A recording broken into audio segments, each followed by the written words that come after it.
Et si le terrorisme mondial était d'une certaine manière une réponse aux interventions militaires occidentales? Dans un livre sans concession, Jacques Beau, ancien analyste des services de renseignement suisses, souligne l'hypocrisie occidentale. Qui est intervenu en Libye? Qui a armé les djihadistes en Syrie? Et qui a déstabilisé le fragile équilibre iranien? 64 minutes appuie là où ça fait mal, irakien, pardon. 64 minutes appuie donc là où ça fait mal. Bonsoir Jacques Beau, merci d'être avec nous. Vous êtes l'auteur de Terrorisme, mensonges politiques et stratégie fatale de l'Occident. C'est aux éditions du Rocher. Alors commençons par les attentats survenus en France ces 2 dernières années. Il y a quelque chose d'assez frappant. Plusieurs décisions ont été prises, notamment sur le plan intérieur avec l'état d'urgence. Aucun changement en revanche sur la politique étrangère du gouvernement français. Comment l'expliquez-vous? Alors évidemment, c'est un peu le constat du livre. C'est qu'en réalité, on n'a pas vraiment compris les mécanismes qui conduisent aux jeunes de se radicaliser. On a beaucoup parlé de radicalisation, on a beaucoup parlé de la manière dont la radicalisation s'exerce, que ce soit à travers Internet ou les réseaux sociaux, etc. Mais on ne s'est pas beaucoup penché sur les raisons, les motivations. Et quand on lit la littérature islamiste, Daesh, mais pas seulement, on constate que l'explication, qui est constante depuis d'ailleurs depuis les années 90, ce sont nos interventions au Moyen-Orient. C'est une réponse, c'est une manière, en fait, le terrorisme est une manière d'essayer de suggérer à nos gouvernements de cesser de frapper, de cesser de bombarder et cesser d'intervenir militairement. En réalité, on pourrait dire, alors toute comparaison n'est pas raison, mais on pourrait comparer les attentats terroristes aux bombardements stratégiques que les Américains menaient contre la population civile allemande dans les années 40 pour forcer la population à se retourner contre leurs dirigeants. Et c'est un peu ça qu'on a avec l'État islamique aujourd'hui. Et d'ailleurs, une vidéo qui a été publiée hier par l'État islamique l'explique très clairement, interpellant en fait les citoyens occidentaux et leur disant « dites à vos gouvernements d'arrêter de nous bombarder ».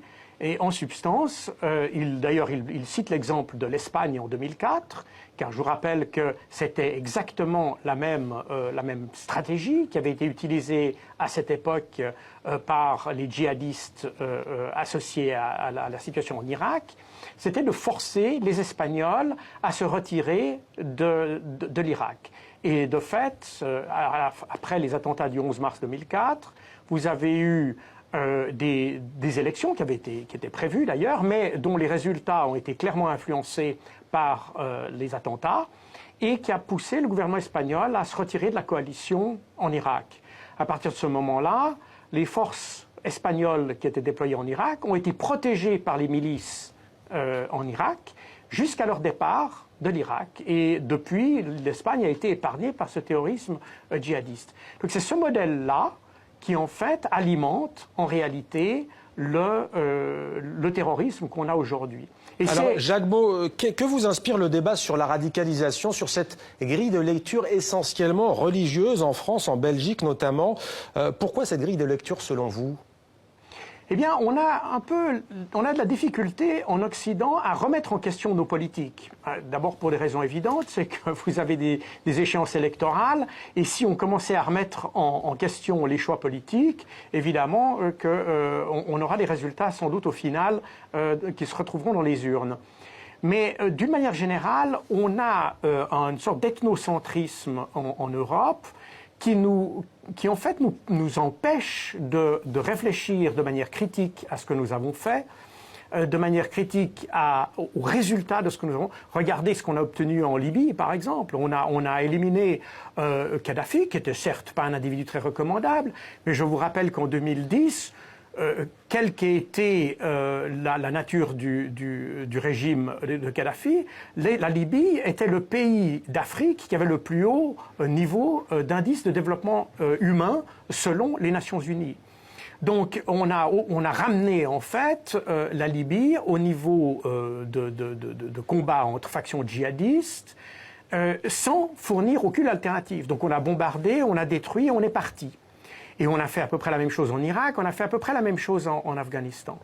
Et on a beaucoup de peine à revenir en arrière là-dessus. Et on a tendance à faire passer le djihadisme, ou le terrorisme plus exactement, comme étant une fatalité.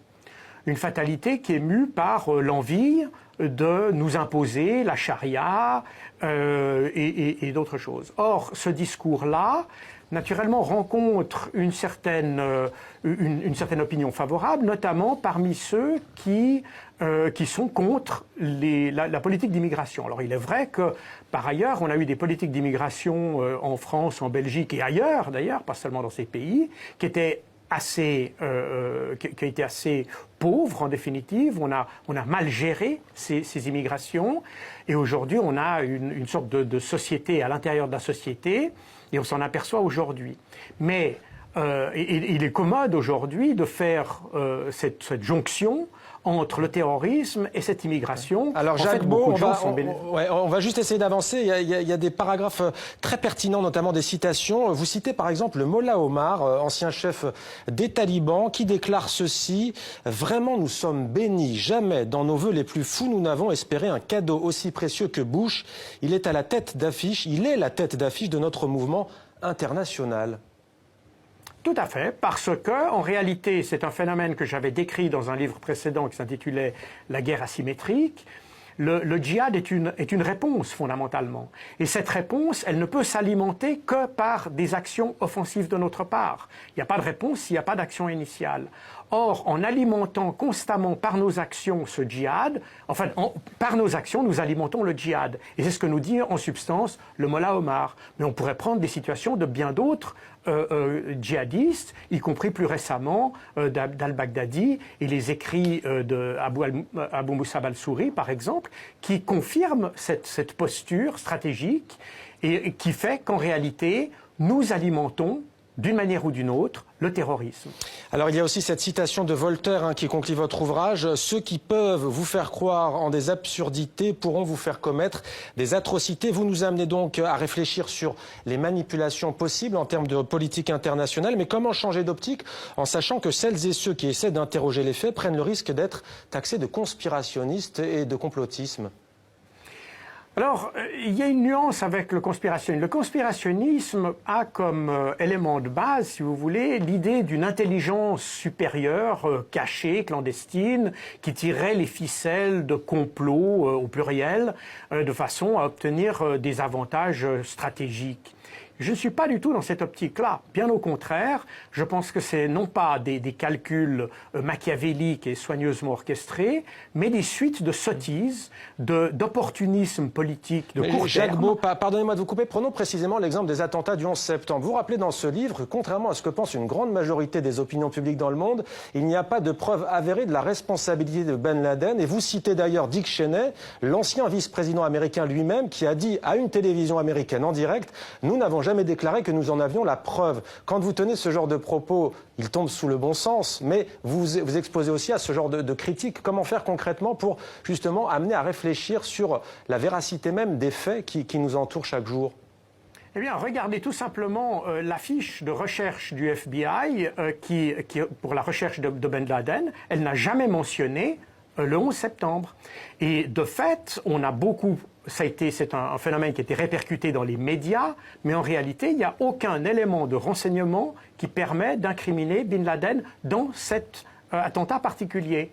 Mais c'était commode à cette époque de trouver une personnalité, un individu qui était emblématique et qui permettait, si vous voulez, de focaliser les recherches et de montrer que malgré le fait qu'on ait laissé passer ces terroristes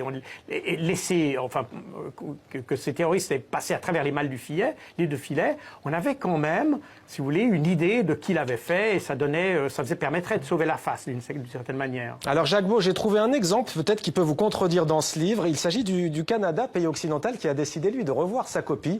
Je vais vous citer ce qu'a déclaré Justin Trudeau au mois de février dernier, le nouveau Premier ministre. « Les populations terrorisées par l'État islamique n'ont pas besoin de notre vengeance, elles ont besoin de notre aide. » Et il a décidé de retirer son pays, le Canada, de la coalition qui bombarde en Irak et en Syrie. Tout à fait. Et je pense que c'est une sage décision qui est en fait logique. Je pense que c'est le résultat d'une analyse, et j'imagine qu'il a des services de renseignement qui l'ont poussé dans cette direction. Je pense que c'est une réflexion sage. Il nous faut maintenant réfléchir. Le terrorisme n'a fait qu'augmenter ces 25 dernières années. Nous étions à 400 attentats par année en 1990. Nous en avons aujourd'hui près de 15 000. Et nous ne nous sommes jamais posé la question du pourquoi de cette augmentation.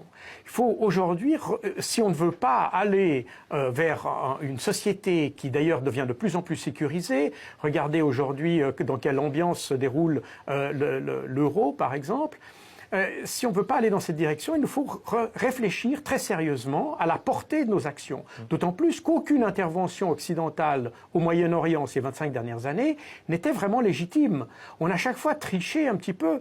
Les événements de 2003, enfin ce qui a précédé l'attaque américaine en 2003 contre l'Irak a été documenté très largement. Mais en réalité, tous les autres conflits qu'on a eus étaient eux aussi entachés de tricherie et d'une désinformation. Mais Jacques Beau, le Liban aujourd'hui qui est victime d'un attentat dans un village de la plaine de la Bekaa, lui, le Liban n'intervient pas à l'étranger. La Tunisie qui a été victime du terrorisme n'intervient pas, elle, à l'étranger. Pourquoi ces pays sont-ils visés ?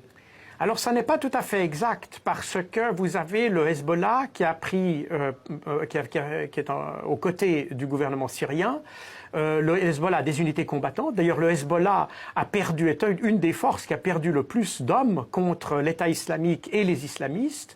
Il y a eu un effort considérable fait par le Hezbollah pour lutter contre l'État islamique. Et ça, on a tendance à l'oublier. Mais ça a comme contrepartie le fait qu'effectivement, les islamistes, frappent aussi le Liban, et particulièrement les zones du sud Liban où les chrétiens et les chiites sont très forts. Quelques mots pour finir, vous êtes un expert. Si vous aviez un conseil à donner à des dirigeants aujourd'hui en Occident, quel serait-il dans l'urgence pour éviter d'être frappés à nouveau sur leur sol ? Je pense que la solution la plus sage, ce serait de profiter de changements, par exemple, profiter d'échéances électorales pour dire qu'on fait une analyse nouvelle de la situation et qu'il est peut-être plus sage de se retirer et d'arrêter de bombarder. Il ne faut pas montrer qu'on a peur, parce qu'il ne s'agit pas de ça, il s'agit d'un changement de stratégie. Je vous rappelle qu'en 2014, l'État islamique était considéré par les Américains comme n'étant pas du tout une menace pour l'Occident. Et de nombreux services de renseignement occidentaux, à cette époque, avaient soutenu cette idée. C'est en 2014 que, pour des raisons de politique intérieure, soit en France, soit aux États-Unis, on a finalement commencé à bombarder l'État islamique, qui ne représentait aucune menace à cette époque. Merci beaucoup Jacques Beau d'avoir répondu à nos questions. Je rappelle le titre de votre livre, Terrorisme, mensonges politiques et stratégies fatales de l'Occident, édition du Rocher. Merci à vous d'avoir été avec nous en direct de Bruxelles. Je vous en prie, bonne soirée.